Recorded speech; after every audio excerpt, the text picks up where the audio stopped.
Edhe një tregim tjetër nga historia e Musait a.s. Në këtë rast po ashtu është një grua gjithësisht ajo e cila ja rregullon të flokët vajzës së faraonit, floktarja e vajzës së faraonit.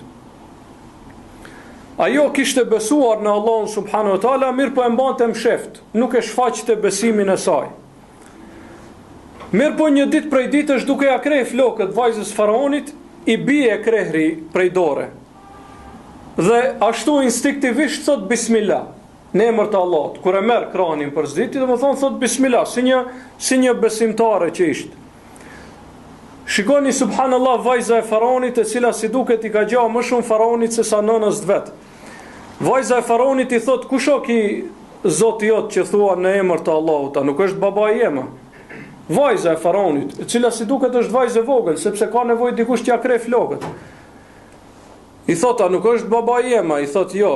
I thot, Zoti i cili unë e përmenda është Zoti im, Zoti yt dhe Zoti i babait tënd. Atëherë ajo i kërcënohet dhe i thot, do t'i tregoj babës tem.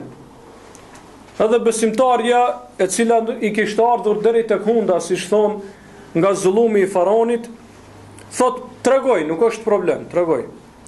Atëherë vjen faraoni dhe shikoni çfarë metode të poshtër ka përdor. E merr një kazan, një tenxhere të madhe dhe e mbush me vaj. Dhe urdhëron që të nxehet ai vaj derisa të bëhet shumë i nxehtë. Atëherë urdhëron që t'ja hudhin fëmijët e kësaj floktares që ndreshte flokët vajzës së faraonit, urdhëron që t'ja hudhin fëmijët një ka një në vaj, para se të hudhet ajo. Sepse e din se kjo është më e rëndë për nonën se sa ta hudhësh vetë atë. Ajo qëndroi, e mbajti besimin e fuqishëm, duke i hudhur fëmijët një nga një në vaj.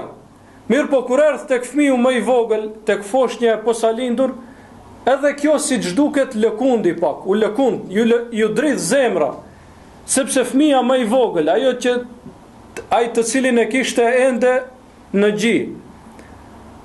Edhe kësaj Allahu ja mundsoi që të flet fëmia i saj dhe t'i thot, oj nën, duro, sepse dënimi i ahiretit është më i rëndë se dënimi i dunjas. Duro, se kjo do të kaloj, mirë po do ta fitojmë shpërblimin e Allahut subhanahu wa taala.